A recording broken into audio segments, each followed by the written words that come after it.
Right now I'm working in the center of Craiova, the heart of Oltenia region. I came here just a couple of months ago, but now I feel myself quite accepted by the kind and hospitable inhabitants of Craiova.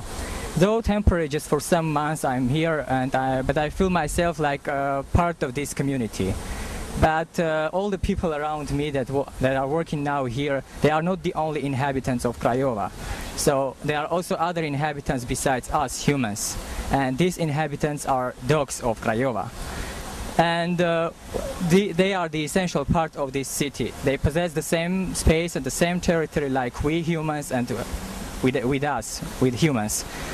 But can we coexist next to each other without any conflicts? Are we able to live and to share the same territory? And who is the predator here? Who needs to be protected and against who? Humans and dogs live together next to each other for thousands of years. The domestication of dogs by humans started about 15,000 years ago. There are a lot of theories about the time and the place where the domestication of dogs occurred. Mainly, these theories argue that the domestication first occurred in Eurasia, though the latest researches made by biologist Adam Boyko propose a different theory according to which first domestication of dogs started in Africa. It really doesn't matter when and where domestication of dogs started. Today we continue living and sharing the common space with them. Our communities are interrelated to each other. But as different communities live next to each other, it's not easy to maintain peace. Even human communities don't coexist in peace. Currently, there are 74.8 million dogs in the USA. This is according to the information provided by the American Pet Products Manufacturers Association for 2007-2008 National Pet Owner Survey. A survey by the National Centers for Disease Control and Prevention in Atlanta concluded that dogs bite nearly 2% of the US population, more than 4.7 million people annually. Getting bitten by a dog is the fifth most frequent cause of visits to emergency rooms caused by activities common among children. The number of fatal dog attacks in the USA has been going up. The yearly average was 17 in the 1980s and 1990s, as stated above. There were 33 deaths in 2007. Which is roughly double the average in the prior 2 decades. Despite the fact that the number of dogs in the United States increased by only 2% between 1991 and 1992, the number of bites and the cost to insurance companies rose insignificantly. The Insurance Information Institute has released information pertaining to the increase in dog bite payouts from 2006 to 2007.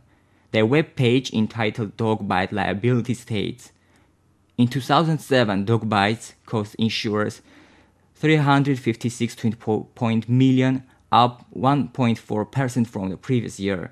The USA is not the only country with a dog bite problem. In Britain, the number of people being admitted to accident and emergency as a result of dog attacks has risen by 43% in the last 4 years. In London, there has been a 119% rise in hospitalization of under 80s as a result of dog attacks. But in these countries, people are mainly bitten by their own or friends' dogs, not by stray ones. Coming to Romania, and particularly to Craiova, when and why all these dogs occurred in the streets? According to the general story, homeless dogs appeared during Ceausescu's dictatorship, when houses with gardens and fences were destroyed and replaced with apartments with very small rooms. This forced people to keep their dogs on the streets where they repopulated.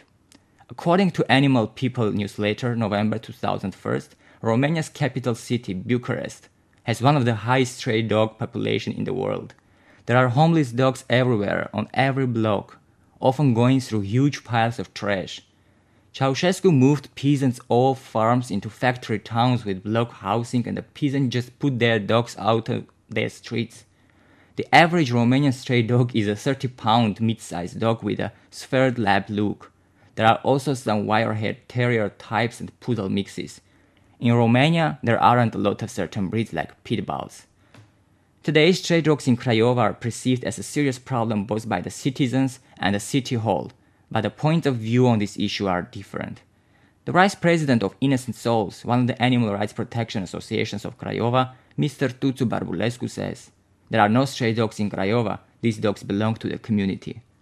Din punctul meu de vedere, iertați-mă, nu sunt câini vagabonzi, sunt numai câini comunitari, câini ai acestei comunități de care se pare că cine ar trebui să aibă grijă nu are.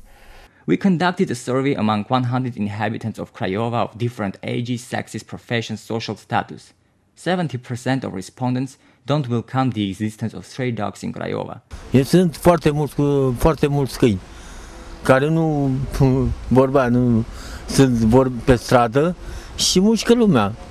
And have you noticed here stray dogs? Yeah, I noticed a lot of stray dogs. I got bit actually Friday by like a pack of them. They just started following me, so it's crazy, but there are a lot of stray dogs out here. Da, sunt foarte mulți pe stradă, mai ales pe la spitale, pe la peții. Da, există. They disturb you? Vă deranjează? Normal. How they disturb you? Ce fel? În primul rând că deranjează, lătrând, mușcă și deranjează. Only 19% of respondents don't feel themselves bothered by the existence of stray dogs. The rest are bothered by their existence, as they are afraid of them. Stray dogs spoil the appearance of the city, endanger the public health, they are noisy and disturb public peace. 58% of respondents don't participate in any way to the maintenance of stray dogs. Only 9%